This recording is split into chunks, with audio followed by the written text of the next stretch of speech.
नमस्कार दोस्तों, मैं डॉक्टर के पाठक मेरे यूट्यूब चैनल डॉक्टर पाठक होम्योपैथी में आप लोगों का स्वागत है। दोस्तों, आज मैं एक विशेष प्रकार की बीमारी के विषय में चर्चा करूंगा। उस बीमारी का नाम है डायरिया। डायरिया से बच्चे, नौजवान व बुज़ुर्ग ज़िंदगी में ज़रूर परेशान होते हैं। तो मैं इसी डायरिया के विषय में विशेष रूप से चर्चा करूंगा। डायरिया में होता क्या है कि स्टूल में सॉलिड पदार्थ की मात्रा कम होती है और वाटर कंटेंट अधिक होता है, तो ऐसे स्टूल को डायरिया के नाम से जानते हैं। अब ये डायरिया कितने प्रकार की हो सकती है? डायरिया दो प्रकार की होती है। एक को एक्यूट डायरिया कहते हैं और दूसरे को जो है वो क्रॉनिक डायरिया कहते हैं। एक्यूट डायरिया अगर एक सप्ताह के अंदर की है तो वो एक्यूट के अंतर्गत आती है, और यदि 2 या 4 सप्ताह तक हो जाता है तो ऐसे डायरिया को हम क्रॉनिक डायरिया कहते हैं। अब देखते हैं ये डायरिया होता क्यों है। तो ये डायरिया दूषित पदार्थ खा लेने से डायरिया होने के चांसेस अधिक होते हैं। डायरिया के लिए बैक्टीरिया, वायरस या पैरासाइट हो सकते हैं। इनके इन्फेक्शन से डायरिया हो जाता है। होता क्या है कि हमारे पेट में जब ये बैक्टीरिया, वायरस या पैरासाइट पहुंच जाते हैं तो हमारे आंतों का एक्साइटमेंट बढ़ जाता है, परिणाम स्वरूप लूज मोशन होने लगता है।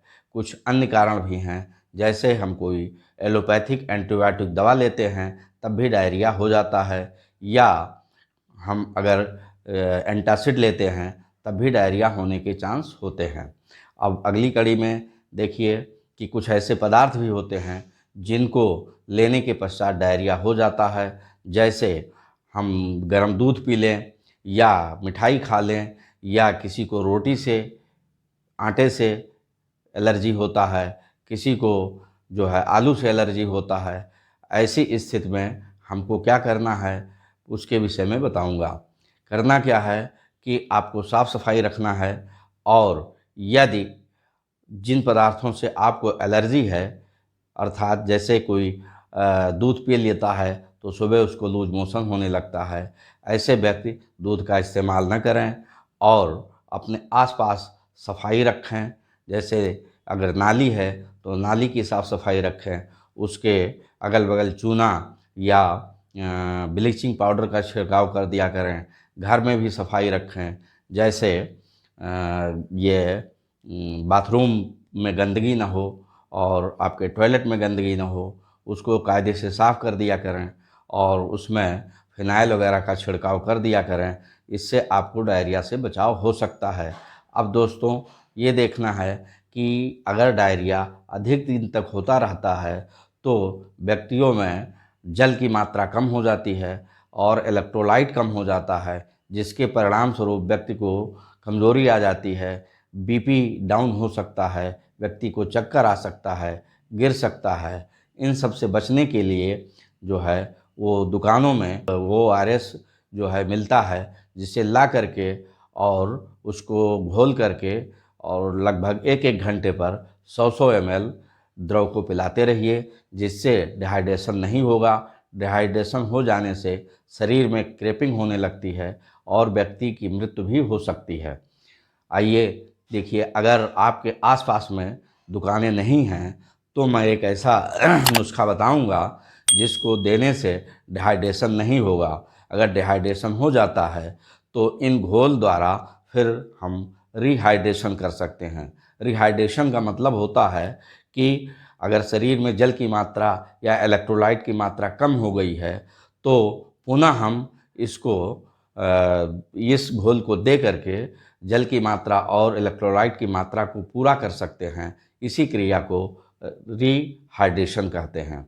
आइए दोस्तों, देखते हैं रिहाइड्रेटेड पदार्थ बनाने का तरीका बताते हैं। आपको करना क्या है कि 1 लीटर पानी को गर्म कर लेना है और उसको ठंडा करके उसमें साधारण नमक का लगभग 3.5 ग्राम, अर्थात एक आधा चम्मच से पौना चम्मच डाल दीजिए, और उसमें पोटेशियम क्लोराइड लगभग 1.5 ग्राम अर्थात आधा चम्मच डाल दीजिए, और सोडियम सिट्रेट भी डाल सकते हैं। इसका लगभग 2 ग्राम डाल दीजिए और 20 ग्राम ग्लूकोज डाल दीजिए। अगर ये पदार्थ नहीं मिलता है तो आप साधारण नमक तो लगभग सबके घर में मिल जाता है, उसका इस्तेमाल कीजिए।